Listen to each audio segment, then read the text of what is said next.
coming down the stretch, Bama didn't really even have control of their destiny, Kirk. If Wisconsin beats Ohio State, they're the undefeated Big Ten champions.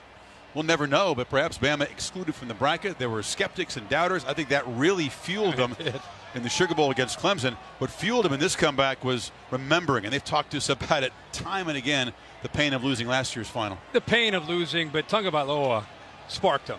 I mean, we could talk about this motivated him, this motivated him.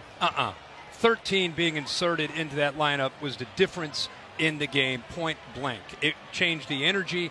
He led them. There was a flow and a consistency to that offense. They were able to attack downfield. And he played with poise. And so, and I think the defense even fed off of what he sparked and what he provided. So it's fitting. Alabama was doubted. There were questions sitting there at 4, and they proved everybody wrong by winning it all. It's not like Saban hadn't considered the move. He had, but he finally made the move tonight. Yeah. Therese Davis for the trophy presentation. I would say that one was worth staying up late for, wouldn't you? What a fantastic finish to this college football playoff. Alabama winning it for the second time, doing it in overtime, and now to present the national championship trophy from the college football playoff, the CFP Executive Director, Bill Hancock. Thank you, Reese. First of all, I want to congratulate both of these fine teams for a great effort tonight and all throughout the regular season. And now it's my honor to present the national championship trophy to Coach Nick Saban and the Alabama Crimson Tide.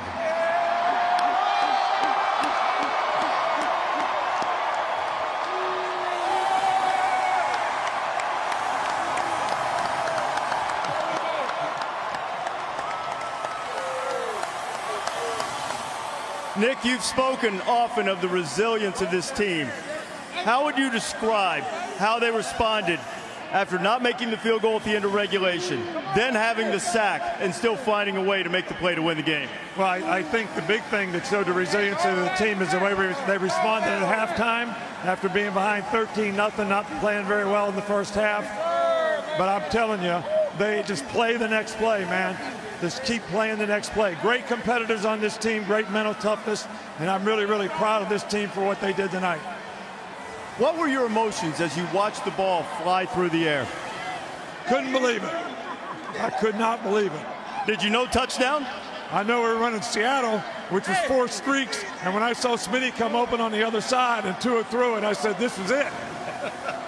Do you remember having a win that was that meaningful and that exhilarating in terms of the way it happened?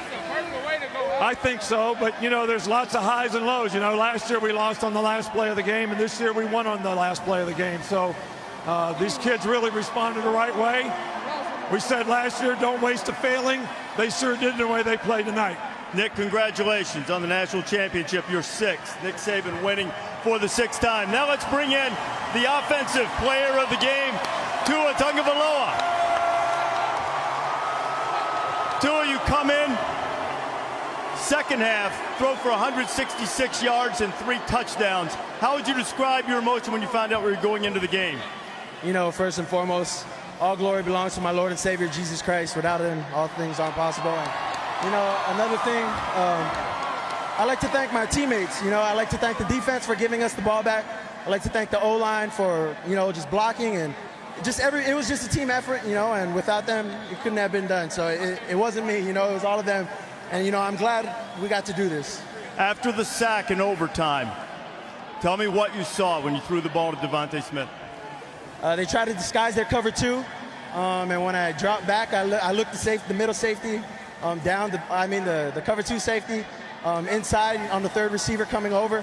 And I just went back outside, and Smitty was open. So I took the shot, and here we are now. You got the championship. Tua, congratulations. A wonderful performance and a great comeback. Now let's meet the defensive player of the game, Deron Payne. Deron, you've had a tremendous playoff, both in the semifinal and tonight. What changed after the first half for you guys defensively? I think we went in and just wanted to get mentally back right. And I think we came out the right way, and everybody came out and wanted to fight hard. And my team did a great job in competing. After the end of regulation, you didn't win it there. What was it like on defense for the overtime period against Georgia? We just knew that we were going to come and fight hard anyway it went. If he made the kick, we still were going to win it. So it just didn't matter. We were just ready for the long run. Duron, congratulations on the national championship. Duron Payne, Chris, the Alabama defense fought back, kept them in it, and then a spectacular finish to this college football season. Hi, Rashawn. How are you? I feel amazing right now. Well, Rashawn Evans is a guy that suffered a grisly injury on this field in the opening game against Florida State. I mean, you talk about muscle ripped from bone. He fought through all that, worked so hard to get back and be a leader on this defense. He deserves to celebrate. Coach talked about the resiliency of his team when they were down at half, 13-0. But I'm going to remember this one for Nick Saban having the courage to make a move that's against the grain and put that man, Tua Tagovailoa, into this game and give him a chance to bring the Tide back to win that 5th championship.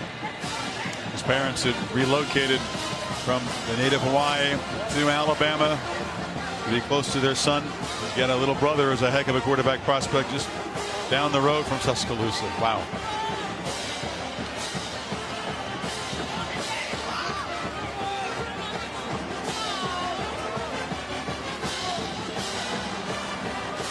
The it factor. Jalen Hurts said it the perfect. There's Devontae Smith who made the touchdown catch, and the Bear rolling along there, 6 national championships. Dick would tell you he's not trying to catch him, he's just running his race, but very young looking Nick Saban there is reached 6 national championships. With quads like that, I don't know if the Bear's going to be able to stay up. 66 years old, he told Tom Rinaldi he's never been this happy. Never. The Tide rally, take it away from Georgia on the final play, 26-23. Back with more. Post-game show. What a thriller. And it was all Georgia early. They kicked a couple of field goals, and then Mecole Hardman on the wild dog direct snap. It was 13-0. Bama's offense could not get going at all until Tagovailoa sparked him in the second half. Yeah, it was an impressive performance there early. Like Georgia seemed to be in really control of the game. The story was all about Jake Fromm in that first half. And then Nick Saban makes the switch at halftime. Yeah, he's known as a beautiful passer, but he's also a dual threat, a very competent runner. Look at all the time that he has. Finally escapes. This is a big play on 3rd down. He's kept a drive alive and eventually led them to their first touchdown. But that effort right there on 3rd down, I think, really sparked him and allowed them to start cranking up the tempo. Got Georgia back on their heels for the first time, and he ends up finding Henry Ruggs for a touchdown. And Bama now all of a sudden starting to believe. But they came right back. This is Georgia's only points after halftime. Hardman got free. It was an 80-yard play, just barely staying in bounds and scoring.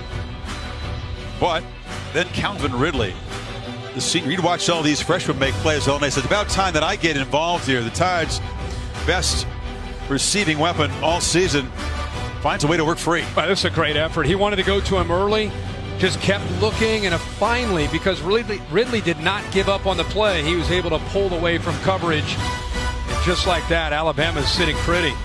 Andy Papanastos, after the Tide had marched it down methodically, a chance to settle it in regulation with a walk-off winner from 36, but kind of a nervy game. This one was hooked badly. That's what Saban was talking about. You got to come back from that. You think you've got it won, a reliable short-range kicker, but the Dogs still had life. But again, in the top of the first, just like in the Rose Bowl, they couldn't find the end zone. Blankenship. In fact, they had the big sack, and then all of a sudden he has to try in a 51-yarder. Steps up and delivers again.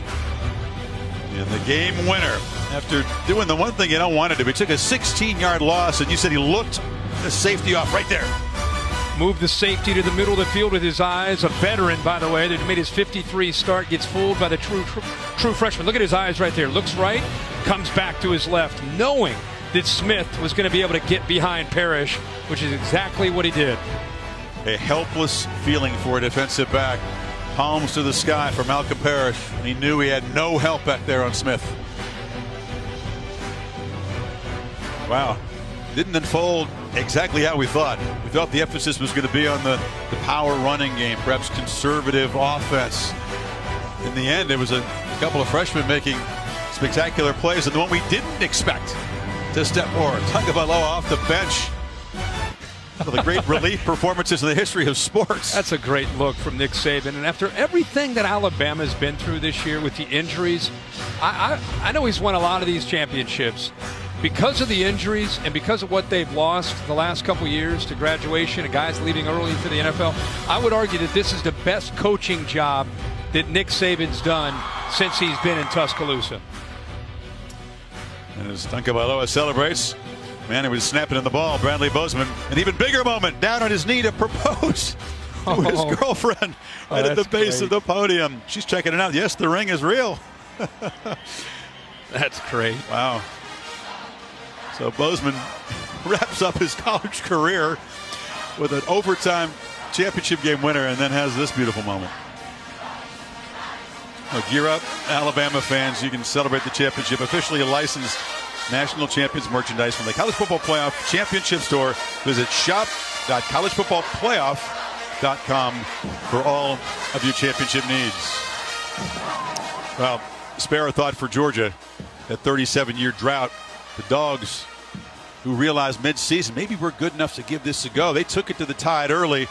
They'll look back at the mistakes they made and the opportunities they missed to put this one away. This one will sting for a long time. It will, but it's Kirby Smart in his second year. He brought that blueprint over from Tuscaloosa back to his alma mater. He's ahead of schedule. This is, I know it's depressing and it's sad for tonight, but it's part of the foundation of what he's building for the future.